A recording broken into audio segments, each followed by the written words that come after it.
bonsoir, Shabbat Shalom, ce soir c'est Shabbat. Mais ce Shabbat, ce soir, est particulier. Parce qu'avant d'allumer les bougies de Shabbat, eh ben, il faut allumer les bougies de Hanouka. Parce que c'est aussi Hanouka et ce soir on allume la deuxième bougie de Hanouka. Et vraiment je me réjouis de pouvoir vivre ce temps avec vous. Et puis je vous rappelle que nous on a eu à cœur dans Oui à nous, on a vraiment reçu que on devait faire l'allumage et avoir un enseignement tous les jours avec vous à partir du 17 pour arriver jusqu'au 24 où on sentait que le Seigneur voulait que ensemble le 24 au soir on allume toute la Hanoukia pour proclamer Yeshua ressuscité et pour que cette année et sûrement les années suivantes, mais vraiment cette année on a reçu d'allumer la Hanoukia 7 jours 8 jours pardon avant et que le 8e jour pardon ce soit le 24 au soir, parce que dans la Bible, vous savez, Dieu a créé le monde en 6 jours, le 7e jour ça a été Shabbat, et le 8e jour c'est le jour du Messie, du Mashiach, quand le Messie revient.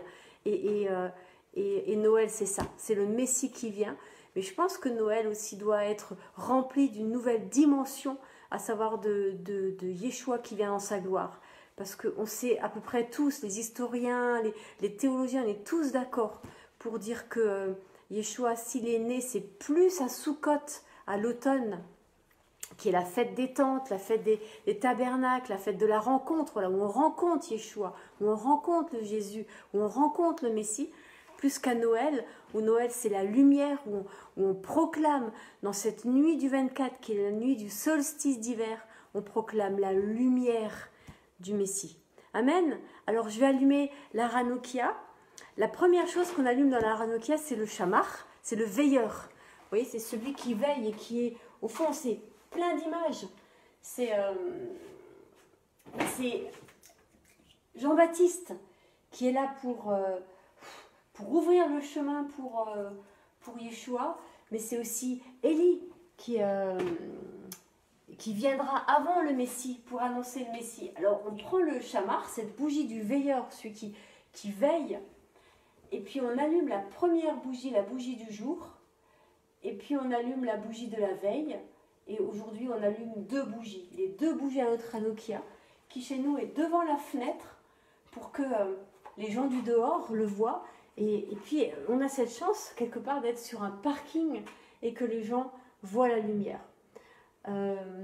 Seigneur, on te prie pour que cette Hanoukia qui a commencé hier, et qui est et on en parlera la semaine prochaine, hein, que le symbole de ce premier miracle, de ces petites choses que tu viens grandir et faire grandir dans nos vies. Amen.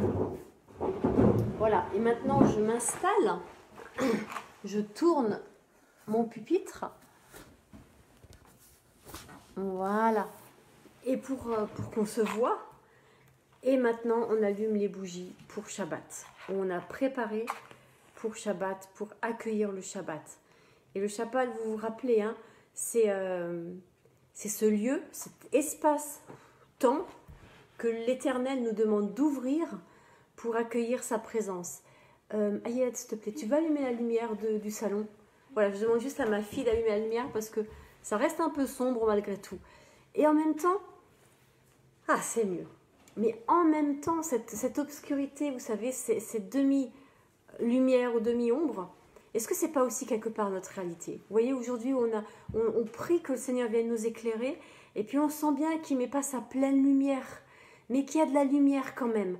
Mais que cette lumière, elle est encore un peu mélangée à des ténèbres, que ce soit en nous ou que ce soit dans le monde, parce que les ténèbres dans le monde grandissent, mais livrer le bon grain, il y a un temps où ça se voit, où on voit la lumière et on voit les choses de l'obscurité. Et c'est ce temps qui est juste avant que le jour se lève. Vous voyez, c'est comme un peu entre chien et loup. Vous voyez, on ne voit plus bien la lumière, c'est pas encore le jour, mais c'est la nuit en train d'être finie, vous voyez, il y a un jeu là, et en même temps, dans notre monde, les ténèbres grandissent, et la lumière grandit en même temps, et donc ce mélange se voit de plus en plus, eh bien, d'abord dans nos cœurs, dans nos vies, puis dans tout ce qu'on veut, hein, dans nos familles, dans l'église, dans les structures, dans la politique, dans la société, dans l'économie, vous voyez, dans toutes les dimensions, il n'y a pas qu'une dimension. Ça se voit, on commence à voir. Est-ce que vous commencez à voir les choses? que le Seigneur alors nous ouvre davantage les yeux et qu'il nous donne sa paix. Mais à Hanouka, il ne donne pas que la paix. Hanouka, c'est la joie profonde. Et cette joie, eh bien, en grec, elle se dit charis. Et vous savez ce que c'est en grec? C'est vraiment la parabole des talents. Charis, c'est le mot qui a donné, charismatique évidemment, les dons de l'Esprit Saint. La joie, finalement, à mon sens, est directement connectée au Saint-Esprit. Et finalement, la lumière de cette Hanoukia, de ce miracle qui a eu lieu jadis, mais c'est encore un miracle qui a lieu tous les jours. Chaque fois que quelqu'un, au fond, s'approche du Seigneur, sa lumière vient. La lumière de Dieu vient nous éclairer. Et c'est le Saint-Esprit. Et Jésus, Yeshua, dans Jean 2, Jean 3, Jean 2, il dit à Nicodème, il faut naître d'en haut, il faut naître d'esprit. Oh Seigneur, fais-nous venir au monde, c'est intéressant quand même, venir au monde par ton esprit. Fais-nous venir au monde futur, dans ton royaume, à ton royaume, qu'on soit citoyen du royaume par ton esprit et que ce royaume de ton esprit, eh bien qu'il advienne au travers de nos vies, de cette lumière qu'on porte dans ce monde. Amen. Et on est dans un temps où c'est vital d'amener cette lumière et cette présence de l'Éternel dans notre monde. Et c'est pour ça que la Hanoukia, elle brûle devant la fenêtre. Et c'est pour ça aussi qu'on allume les bougies de Shabbat. Et Shabbat et Hanouka sont liés, sont intimement liés par ce symbole de la lumière. Et surtout, quand on sortira de Shabbat demain soir, de ce flambeau, de ce qui brûle, que ça brûle, et de refaire des Shabbats de semaine en semaine pour proclamer la lumière, de porter le talit. Vous savez, c'est pas rien de mettre un talit. Et le mien, il est rouge, alors que normalement un talit, c'est bleu, mais il est rouge pour dire le sang de Yeshua. Alors on veut prendre cette coupe et dire ton sang, Yeshua. C'est ton sang qui donne la vie et qui est toujours vivant. Là où quand je meurs, mon sang, il sera mort et il se figera.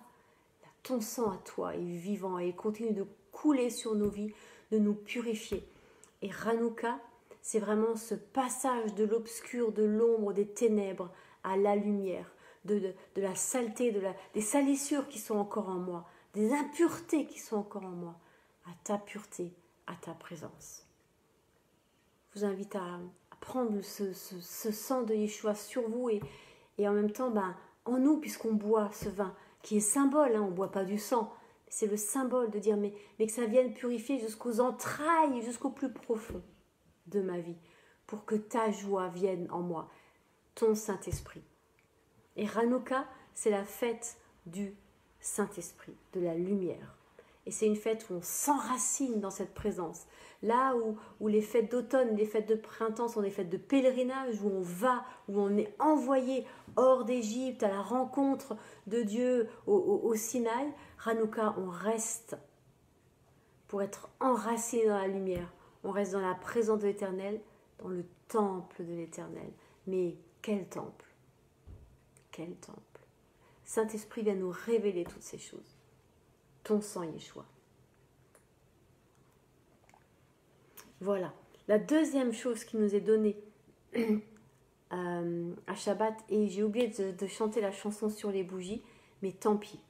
On le fera la semaine prochaine. Vous voyez, parfois, il y a des choses qui, dans l'enthousiasme du moment, parce que moi, ça fait depuis hier que vraiment le Seigneur m'a donné de recevoir quelque chose de la joie. J'ai oublié de chanter la chanson des bougies. Mais que le Saint-Esprit nous éclaire. Vous voyez, Hanouka, c'est déjà ça.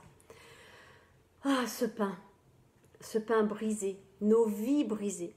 Et ce temps de Hanouka, c'est aussi ce temps conjugué à Shabbat, où il vient nous visiter dans nos profondeurs, où il vient briser des choses dans nos vies, dans le concret de nos vies. C'est pas, vous savez, dans l'esprit quelque part. C'est là, dans le concret, dans les brisements de ma vie, tu es le potier qui me façonne.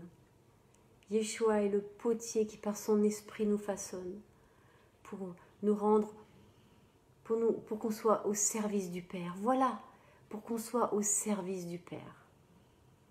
alors que nous puissions le laisser nous façonner pour servir Abba.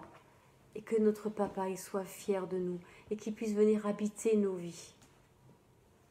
Et moi, je suis vraiment heureuse de savoir que le temps vient où il va venir habiter nos vies encore davantage et davantage. Et Hanouka, l'autre chose importante de Hanouka, c'est la dimension de l'enseignement. Être enseigné. Parce que Hanouka, c'est ce combat des ténèbres et de la lumière. Oui, certes, oui, tout à fait. Mais c'est aussi ce lieu où on est enseigné. Et c'est ce qui se passait. Alors on en parlera la semaine prochaine, parce que pendant ce temps de cette occupation des Séleucides, les Juifs ont été interdits d'enseigner leurs enfants. Et on est dans un temps où il se joue des choses sur l'enseignement des enfants. Enseignons nos enfants dans la parole, dans ce pain, dans cette manne du désert et Shabbat. Et c'est pour ça qu'on a 2 pains. Shabbat rappelle chaque semaine la manne du désert, cette nourriture dont on a besoin pour nourrir nos corps, nos âmes et nos esprits. Et Shabbat, c'est une double portion. Vous voyez? C'est une double portion. Soyons bénis doublement. Soyons bénis dans la louange, dans l'intimité, dans le cœur et dans l'intelligence, dans l'enseignement. Et que les 2 choses grandissent en nous pour la gloire du Père. Mangeons, mangeons le pain de la parole, mangeons, soyons nourris par cette parole de Dieu. Et que Yeshua vienne nous l'expliquer. Vous savez, comme aux disciples d'Emmaüs, quand il a marché avec eux, il a cheminé avec eux, pour leur ouvrir l'intelligence, pour qu'ils comprennent l'Écriture. Il y a une dimension de l'intelligence et de la compréhension qu'on a besoin de recomprendre et de revivre. Soyons enseignables, enseignons-nous les uns les autres, parce qu'il y a des trésors dans chacun et dans chacune. Soyez bénis, Shabbat Shalom. Demain, 13h30, un petit temps de partage sur ce temps particulier, sur ce Shabbat particulier, ce Shabbat de Hanouka. Et puis demain soir, 18h, on sort de Shabbat et on allumera la bougie du jour de Hanouka avant de sortir de Shabbat. Et puis, on se retrouve dimanche à 16h30 pour ceux qui le veulent pour un enseignement. Et cette semaine, c'est Nicolas qui sera avec nous pour un enseignement. Et Nicolas, c'est le curé de la Voulte. Voilà, on a vraiment eu à cœur d'avoir ce rendez-vous avec le curé de la Voulte qui est un amoureux de Jésus. Il aime le Seigneur. Il aime le Seigneur. Et on va partager, prendre le temps de recevoir l'amour de cet homme pour son Sauveur. Soyez bénis, demain 13h30. Shabbat Shalom, la paix et la joie.